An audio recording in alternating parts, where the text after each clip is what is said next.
কাফের নয়, বাতিল। কাজেই যে সমস্ত লামাযহাবীরা হায়াতুন নবীর আকীদা বিশ্বাস করে না, নবীর রওজা শরীফের কাছে গিয়ে নবীকে উদ্দেশ্য করে কোনো কথা বললে, নবীর কাছে কিছু চাইলে বলে শিরিক। এই শিরিক বলে ফতোয়াবাজি করা এই চরমপন্থী লামাযহাবীদের কুস্বভাবে পরিণত হয়। চোখে রঙিন চশমা লাগাইলে যেমন জগৎটাকেই রঙিন দেখা যায়, এদের অন্তরের চোখে কুহুরি আর সিরিকির চশমা লাগাইছে। এরা সবকিছুকেই কুহুরি এবং সিরিকি দেখে। চরমপন্থী লামাযহাবীরা রাসূলের রওজা শরীফে গিয়া রাসূলকে সম্বোধন করে দুরূদ শরীফ পড়বে, রাসূলকে সম্বোধন করে সালাম দিলে, রাসূলকে সম্বোধন করে কোনো কথা বললে যে শিরিক বলে, এইটার উপর আলোচনা। রাসূলকে আসসালাতু আসসালামু আলাইকা ইয়া রাসূলুল্লাহ, দুরূদ এবং সালাম আপনার প্রতি, ওগো আল্লাহর রাসূল, ওগো আল্লাহর রাসূল, আমি আপনার কাছে আপনার সুপারিশ চাই। এই কথাগুলি বললে বর্তমান সমাজে একদল চরমপন্থী লামাযহাবী আছে যে এই কথাগুলি ভেবে গিয়া বললে মুশরিক হয়ে যাবে। কেন? মরা রাসূলের কাছে তুমি কি চাও? আল্লাহ হইলেন জিন্দা, যা চাইবেন আল্লাহর কাছে চাও। এইটা হইল এদের ভ্রান্ত মতবাদ। আমরা রওজা শরীফে গিয়া রাসূলের কাছে যা কিছু চাই, বুঝে থাকলে বলুন, মরা রাসূলের কাছে চাই না জিন্দা রাসূলের কাছে চাই? এই হইল আহলে সুন্নাত ওয়াল জামাত। ওরা মৃত রাসূলের কাছে চাই না, জীবিত রাসূলের কাছে চাই। কেউ যদি রাসূলের রওজা শরীফের কাছে না গিয়া পৃথিবীর বিভিন্ন প্রান্তে থেকে যদি রাসূলের কাছে চায় অথবা রাসূলকে সম্বোধন করে দুরূদ সালাম,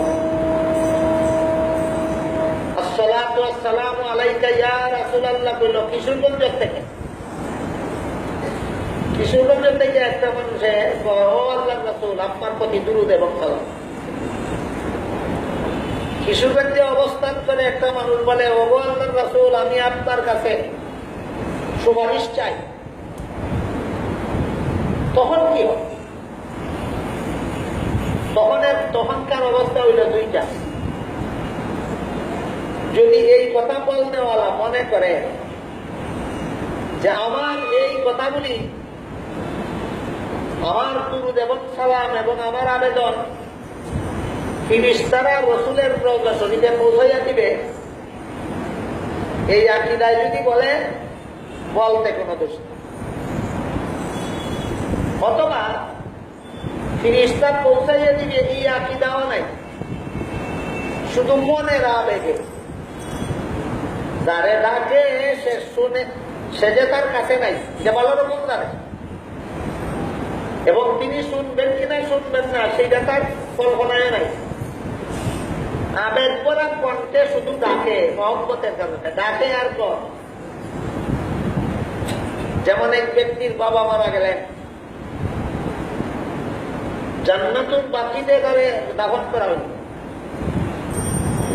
এই ব্যক্তির ছেলে বাংলাদেশের থেকে কর, বাবা আমারে ফালাইয়া কই গেলা, দাফন করা হয়েছে মক্কায়, আর বাংলাদেশের থেকে দেখে বাবা আমারে ফালাইয়া কই গেল। বাবা শুনতেছে মনে করিয়া, না বাবা ধারে আছেন মনে করিয়া, না মনে লাগে এইটা দেখবেন মনে। এইরকম মনের আবেগেও যদি কেউ আসসালাতু আসসালামু আলাইকা ইয়া রাসূলুল্লাহ বলে, তাতেও কোনো দোষ নেই। এই আকীদা নিয়ে যদি বলে যে ফেরেশতারা আমার দুরূদ সালাম পৌঁছাইয়া দিবে, তবুও রাসূলকে সম্বোধন করে দুরূদ সালাম পড়া, তাই কোনো দোষ নাই। মনের আবেগে যদি রাসূলকে সম্বোধন করে, এতেও কোনো দোষ নেই।